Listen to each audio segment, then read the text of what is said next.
ओम शांति। 29 जून की मुरली है। ज्ञान के सागर, आनंद के सागर। शिव परमात्मा कहते हैं, मीठे बच्चे ईश्वरीय बचपन को भूल, ऊंचे ते ऊंचा वर्षा नहीं गवाना। फुल पास होंगे तो सूर्यवंशी घराने में राज्य मिलेगा। ईश्वरीय बचपन मतलब जब हम नए नए ज्ञान में आते हैं, ज्ञान का बचपन होता है हमारा, तब हमको बड़ा नशा होता है। भगवान मिल गया, 7 डेज कोर्स होते ही बड़ा सुकून मिलता है।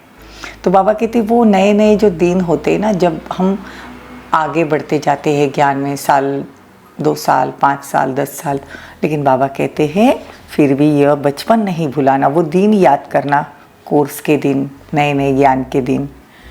प्रश्न है, सतयुग और त्रेता में किसी भी आत्मा को अपने कर्म नहीं कूटने पड़ते, क्यों? सतयुग त्रेता में कभी भी कोई भी आत्मा को अपने कर्म नहीं कूटने पड़ते, क्यों? उत्तर है, क्योंकि सतयुग त्रेता में जो भी आत्माएं आती है वो संगम की ही प्रारब्ध भोगती है। उन्हें संगम पर बाप द्वारा ऐसे कर्म सिखाए जाते हैं जो 21 जन्म तक उन्हें कोई कर्म कूटना नहीं पड़ता। अभी बाप ऐसे कर्म सिखलाते हैं जिसे आत्मा कर्मातीत बनती है, फिर किसी भी कर्म का फल दुख नहीं भोगना पड़ता। गीत है, बचपन के दिन भुला न देना, आज हंसे कल रुला न देना। ओम शांति। बच्चों ने मीठा मीठा गीत सुना। बेहद का बाप बच्चों के प्रति समझा रहे हैं। परमपिता परमात्मा उसको ही कहा जाता है जो श्री श्री यानी श्रेष्ठ ते श्रेष्ठ है। कहते भी है शिव भगवान उवाच अथवा रुद्र भगवान उवाच। देखो, रुद्र परमपिता परमात्मा को ही कहा जाता है, तो परमपिता परमात्मा इस शरीर द्वारा अपने बच्चों को समझा रहे हैं। तुम्हारा परमपिता परमात्मा इस मुख द्वारा बोलते हैं, मतलब ब्रह्मा के मुख द्वारा। लोग उसे गौमुख भी कहते हैं। अब पानी की तो कोई बात नहीं, भगवान ज्ञान का सागर है। श्री श्री 108 रुद्रमाला व शिवमाला है ना, तो पहले ये पक्का निश्चय करो कि भगवान हमको पढ़ाने आए हैं। हम आत्मा में ये संस्कार है कि हम परमात्मा से पढ़ रहे हैं, और आत्मा ही संस्कार लेके जाती है, आत्मा ही पढ़ती है ऑर्गन्स द्वारा। ये ऑर्गन्स शरीर के ऑर्गन्स द्वारा आत्मा पढ़ती है। आत्मा खुद कहती मैं एक शरीर छोड़ दूसरा लेती हूँ। तो बाबा कहते पहले निश्चय करो कि हम आत्मा है, और हमको पढ़ाने वाला कोई देहदारी नहीं, परमात्मा है। बाप निराकार शिव बाबा इस रथ में आकर हमको समझाते हैं। देखो, बाबा निराकार है ना, शिव बाबा इस रथ में आकर हमको समझाते हैं। बच्चे, अब तुम हमारे बच्चे बने हो। देखो कितना प्यार से कहते हैं कि बच्चे अब तुम मेरे बने हो, तुमको बहुत खुशी चढ़नी चाहिए। बाप कहते हैं मैं तो गर्भ में जन्म नहीं लेता हूँ, मैं अवतरित होता हूँ, मैं एक शरीर छोड़ दूसरा भी नहीं लेता हूँ। बाबा कहते जब मैंने ब्रह्मा के तन में अवतार लिया, तब ये ब्रह्मा को भी अपने 84 जन्म के बारे में मालूम नहीं था। यह भी अपने जन्मों को नहीं जानती थी ये आत्मा। अब 84 जन्मों को जान गए हैं। आत्मा ही कहती है मैं सूर्यवंशी घराने में जन्म लूंगी, फिर चंद्रवंशी, फिर क्षत्रिय, वैश्य, शूद्र। देखो, ऐसे जन्म लेना होता है। पहले सूर्यवंशी, फिर चंद्रवंशी, फिर वैश्य, फिर शूद्र और फिर ब्राह्मण। ऐसे हमारे वर्ण होते हैं। तो बाबा कहते हैं कि बच्चे तुमने मेरी बहुत भक्ति की, अब मैं आया हूँ तुम बच्चों को इस भक्ति पने से छुड़ाने। अब बाप कहते हैं द्वापर से तुमने मेरी लिंग रूप में कितनी पूजा की। मैं आत्मा सतयुग की मालिक थी, फिर वहाँ किसी की पूजा नहीं करती थी। स्वर्ग में भक्ति होती नहीं। देखो, आधा कल्प भक्ति चलती है, द्वापर कलयुग, और आधा कल्प ज्ञान की प्रारब्ध। तो अब बाप आकर हम बच्चों को समझाते हैं। बाप कहते हैं यह ईश्वरीय जन्म को कभी नहीं भूलना। जब हमारा 7 डेज का कोर्स होता है तो हमारा ईश्वरीय जन्म होता है। तो यह बड़ा मुश्किल है, दुनिया वाले भगवान को याद करना बड़ा मुश्किल समझते हैं। मतलब परमात्मा की याद निरंतर रहे, ये ईश्वरीय जन्म बाबा कहते भूलना नहीं, और परमात्मा की याद निरंतर रहे। तो बाप कहते हैं कि मैं तुम आत्माओं का पिता हूँ, तुम मुझे कैसे भूल सकते हो। अब मैं आया ही हूँ संगम पर, और कोई समय तो मैं आता नहीं हूँ, अभी आया हूँ। तुम बच्चों ने हमारी गोद ली है। अब जिसमें बाप प्रवेश करते हैं ब्रह्मा के तन से, उसमें बैठ हमको समझाते हैं। यह तो निराकार है, ईश्वरीय पाठशाला चलती है। निराकार बाबा कहते हैं मैं ब्रह्मा के तन में आकर तुमको पढ़ाता हूँ। यह ब्रह्मा तुम्हारी बड़ी माँ हुई। देखो ये मम्मा सरस्वती जगत अम्बा है ना, ये मम्मा अलग, ये ब्रह्मा बड़ी माँ हुई। लेकिन सब कन्याओं को संभालने के लिए मम्मा राधे निमित्त बनी। ये ब्रह्मा की बेटी है, बड़ी मम्मा पालना तो नहीं कर सकती, मतलब ब्रह्मा तो पुरुष है ना, तो लेडीज़ की पालना करने के लिए मम्मा को मुकर्रर किया, इसीलिए वह जगत अम्बा मुकर्रर हुई। इसके ब्रह्मा के शरीर में जगत अम्बा नहीं कहेंगे, ये तो माता पिता है। देखो समझने की बात है, ब्रह्मा ये हमारी माँ है, अगर शिव पिता है तो ब्रह्मा माँ है। लेकिन जब हम स्थूल शरीर में रहते हैं तो कन्याओं की देखभाल करने के लिए मम्मा को रखा था। ये इसने इतना अच्छा पुरुषार्थ किया कि वो लक्ष्मी बन गई। तो बाबा कहते हैं कि बच्चे मेरा बनकर तुम स्वर्ग की बादशाही लेने के लिए पुरुषार्थ करते हो, करते करते फिर तुम माया से हार नहीं खाना, भाग नहीं जाना, मतलब अपने विकारों पर जीत पाना, डरना नहीं, भगवान हमारे साथ है। तो और ईश्वरीय बचपन भी नहीं भूलना। बाबा कहते हैं कि यह जो संगम युग है ये लीप युग है। अब बाप कहते संगम पर मैं आता हूँ, ये लीप युग है। देखो दुनिया वाले भी पुरुषोत्तम महीना मनाते हैं, 3 साल में वो एक बार आता है, वो शायद नेक्स्ट मंथ में आ रहा है। तो उन्होंने 3 साल में एक बार, 1 महीना धर्माऊ मास कहते हैं उसे, पुरुषोत्तम मास कहते हैं। एक्चुअल में 5000 साल में एक बार संगम पर भगवान आते हैं, उसको पुरुषोत्तम युग कहते हैं, संगम युग को पुरुषोत्तम युग कहते हैं। तो वो 5000 साल में एक बार आता है। तो भक्ति मार्ग में कॉपी करके 3 साल में एक बार एक धर्माऊ मास निकाला, 1 महीना पुरुषोत्तम महीना। तो कहते पुरुषोत्तम माना उत्तम ते उत्तम पुरुष। देखो भगवान आते ही हमको पुरुषोत्तम बनाने, पुरुष में उत्तम बनाने। तो यह लक्ष्मी नारायण, यह नर नारी ऊंच ते ऊंच कैसे बने?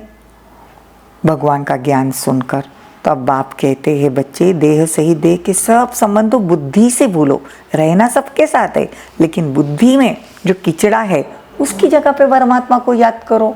देखो ये ज्ञान को उल्टा नहीं उठाना है, ज्ञान को आत्माएं उल्टा उठाती है। कोर्स करने के बाद अगर रेगुलर हम सेंटर पे जाएंगे तो हमको मुरली समझ में आएगी, नहीं तो ज्ञान लोग उल्टा उठाते, फिर कहते ब्रह्म कुमारीज वाले ये कहते हैं। लेकिन पूरा ज्ञान उठाने के लिए बुद्धि से, बुद्धि में जो किचड़ा है जिससे हमारे कर्म खराब होते हैं, संकल्प खराब होते हैं, उस जगह पे परमात्मा को याद करना है। तो देह सहित देह के सब संबंध बुद्धि से भूल परमात्मा को याद करो तो तुम्हारे विकर्म विनाश होंगे। अब बाप समझाते हैं लाडले बच्चे ये याद की मंजिल बड़ी लंबी है। देखो कितना प्यार से कहते हैं कि हे मेरे लाडले बच्चे ये याद की मंजिल बड़ी लंबी है, निरंतर याद करना पड़े। सतयुग में बेहद का सुख, शांति और पवित्रता रहती है।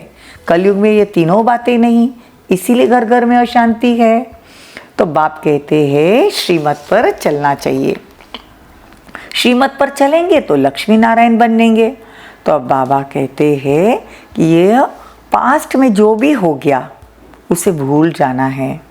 बाप कहते आत्मा में खाद पड़ती है ना, पहले गोल्ड सिल्वर फिर कॉपर। सतयुग में आत्मा गोल्डन एजेड, त्रेता में सिल्वर एजेड, द्वापर में कॉपर एजेड, और कलयुग में कैसी हो गई है? Iron aged. तो ये आत्मा की स्टेजेस है। तो बाबा कहते अभी आत्मा की ज्योति बुझ गई है, आत्मा की बुद्धि पत्थर बुद्धि बन गई है। अब बाबा पारस बुद्धि बनाते हैं, कहते हे आत्माएं, चलते फिरते कोई भी कार्य करते सिर्फ परमात्मा को याद करो। 8 घंटा तो पांडव गवर्नमेंट की मदद करो। देखो परमात्मा को याद करना है, वो 8 घंटे सर्विस करते हैं। बाबा कहते बची हुई जितनी भी समय है उसमें मुझे याद करो, नहीं तो अंत में बहुत रोना पड़ेगा। बाप कहते पापों का बोझा तुम्हारे सिर पर है, फिर तुम्हारे ऊपर ट्रिब्यूनल बैठ सकती है, साक्षात्कार होगा, तुमने फलाने जन्म में ये किया। देखो 63 जन्म में हमने जो भी पाप किए हैं आखिर में धर्मराज के सामने तो आने ही हैं। तो बाबा कहते मुझे याद करोगे तो तुमको सजाएं नहीं खानी पड़ेगी। तुम्हारा तो सत बाबा, सत टीचर, सत गुरु एक ही है। देखो अलग अलग किसी को याद नहीं करना है, वही हमारा टीचर है, मुरली पढ़ाता है, वही हमारा बाबा है जो हमारे जीवन की पालना करता है, और वही सतगुरु है जो अगले जन्म में हमारी गति सतयुग में करता है। अब बाप कहते ये ब्रह्मा का बच्चा हमको बहुत याद करता था, ज्ञान भी धारण करता है, और ये मम्मा नंबर 1 पास हो जाती है, फिर लक्ष्मी नारायण बनते। मतलब इन लोगों ने इतना पुरुषार्थ किया कि बाबा कहते हैं कि इनकी डिनाइस्टी बन जाती है, राज्य अधिकारी बन जाते हैं। अब बाप कहते मैं तुमको ऐसे कर्म सिखलाता हूँ जो तुमको 21 जन्म कभी कर्म कूटना नहीं पड़ेगा। अभी हम कहते ना हाय मेरे ऐसे कौन से कर्म थे जो ये सज़ा मिली या ये परिस्थिति आई, लेकिन बाबा ऐसे कर्म सिखाते हैं, और सीखने के लिए मुरली सुननी पड़ेगी। मुरली सुनने के लिए, मुरली समझने के लिए रोज़ सेंटर पर जाना पड़ेगा। सेंटर पर कब जाएंगे? जब हम 7 डेज़ का कोर्स करेंगे। तो 7 डेज़ का कोर्स करने से यथार्थ नॉलेज समझ में आएगा। बाबा कहते फिर तुम एकदम अच्छे बन जाएंगे। भगवान वाच, हे बच्चे मुझ बाप के अथवा मुझ साजन के बनकर फिर मुझे फारकती मत देना। मतलब थोड़े दिन ज्ञान सुनने के बाद छोड़ नहीं देना। बच्चा कभी बाप को फारकती नहीं देता है ना। यह याद की यात्रा है, परमपिता परमात्मा के पास जाने की रूहानी यात्रा है। निराकारी बाप निराकार आत्माओं से बात करते हैं इस मुख द्वारा। किस मुख द्वारा? ब्रह्मा के मुख द्वारा। इसीलिए देखो उसको कोई बैल भी कहता है, कोई उसको गौ मुख भी कहते हैं। ये बड़ी माँ है, तुम ब्रह्मा मुखवंशाली हो। बाप उनके मुख से ज्ञान रत्न निकालते हैं। फिर बाबा कहते ये अविनाशी ज्ञान रत्न है। एक एक ज्ञान रत्न सतयुग में तुमको उच्च पद दिलाएगा जिसको तुम अभी धारण करते हो। तो बाबा कहते हैं बच्चे मुझे भूलना नहीं, मुझे भूलेंगे तो विकर्म विनाश नहीं होंगे। देखो बच्चों को माया घड़ी घड़ी भुला देती है, इसलिए खबरदार करते हैं बाप को कभी भूलना नहीं। इसीलिए तो कहते ना दुख में तो सभी याद करते हैं, सुख में करे न कोई। अगर सुख में याद करे तो दुख काहे का होई। अच्छा, मीठे मीठे सिकिल दे बच्चों प्रति माता पिता बाप दादा का याद प्यार और गुड मॉर्निंग। रूहानी बाप की रूहानी बच्चों को नमस्ते। हम रूहानी बच्चों की रूहानी माता पिता बाप दादा को याद प्यार, गुड मॉर्निंग, नमस्ते, थैंक यू, बहुत बहुत शुक्रिया। धारणा के लिए मुख्य सार, 8 घंटा पांडव गवर्नमेंट की मदद ज़रूर करनी है। याद में रह विश्व को पावन बनाने की सेवा करनी है। देखो याद हम कहीं भी कर सकते हैं। अब जहाँ बैठे हो, किचन में हो, ऑफिस में हो, गाड़ी चला रहे हो, अगर आप याद करते हो तो हमारी याद से भी पूरा वातावरण पावन बन जाता है। तो बाबा कहते विश्व को पावन बनाने की सेवा कैसे होगी? सिर्फ परमात्मा की याद, बाकी ऑटोमेटिक सिस्टम सब अच्छा हो जाएगा। हमारे संकल्पों से ही विश्व पावन बनेगा। कभी कोई उल्टा कर्म करके सदगुरु की निंदा नहीं करानी। मम्मा बाबा जैसा पुरुषार्थ कर सूर्यवंशी राजाई लेनी है। वरदान, दिव्य बुद्धि के वाहन द्वारा तीनों लोकों की सैर करने वाले ज्ञान स्वरूप विद्यापति भव। देखो वरदान कैसा है? दिव्य बुद्धि के वाहन द्वारा। राजयोग मेडिटेशन में दिव्य बुद्धि से परम धाम कैसे जाना है, फिर सूक्ष्म वतन कैसे जाना है, फिर खुद को आत्मा समझकर परमात्मा को कैसे याद करना है, फिर सृष्टि को सकाश कैसे देनी है, ये तीनों कालों की सैर बुद्धि से होती है। तो बाबा कहते हैं ये तीनों कालों की सैर करनी है दिव्य बुद्धि से। देखो दिव्य बुद्धि अर्थात होली हंस बुद्धि। देखो हंस क्या करता है? हंस अर्थात क्षीर और नीर को मोती और पत्थर के पहचान है। होली हंस कहते ना, हंस की पहचान क्या है कि वो कंकर नहीं खाता, मोती चुगता है। हंस मोती चुगता है, तो उसमें इतनी समझ है कि अलग कैसे करना है। वैसे बाबा कहते दिव्य बुद्धि मिली है तुमको, राइट क्या है रॉन्ग क्या है ये आपको समझना है। तो दिव्य बुद्धि अर्थात होली हंस बुद्धि, हंस वाली बुद्धि। हंस अर्थात क्षीर और नीर, मतलब दूध और पानी, मोती और पत्थर को पहचान, मोती ग्रहण करने वाले, इसीलिए होली हंस संगम योगी ज्ञान स्वरूप विद्या देवी सरस्वती का वाहन है। सरस्वती का वाहन हंस दिखाया है। तो आप सभी ज्ञान स्वरूप हो, इसीलिए विद्यापति या विद्या देवी हो। यह वाहन दिव्य बुद्धि की निशानी है। इस दिव्य बुद्धि के वाहन द्वारा आप तीनों कालों का सैर करते हो। यह वाहन सभी वाहन से तीव्र गति वाला है, दिव्य बुद्धि का वाहन। अभी हम सोचे कि हम दिव्य बुद्धि से बाबा के पास चले जाए तो सीधा आत्मा उड़कर बाबा के पास। तो दिव्य बुद्धि से देखना है परम धाम को। अगर हम आपको कहे कि दिव्य बुद्धि से गुलाब का फूल देखो तो तुरंत नज़र आ जाता है। दिव्य बुद्धि से अपने बच्चे को देखो, भले सामने नहीं है, तुरंत नज़र आ जाता है। तो ये दिव्य बुद्धि का यूज़ परम धाम जाने के लिए करना है। ये वाहन सर्वश्रेष्ठ वाहन है, तो सैर करते रहो। स्लोगन, अपनी सर्व शक्तियों को अन्य आत्माओं के प्रति विल करना ही सर्वश्रेष्ठ सेवा है। अपनी सर्व शक्तियों को अन्य आत्माओं के प्रति विल करना ही सर्वश्रेष्ठ सेवा है। ओम शांति।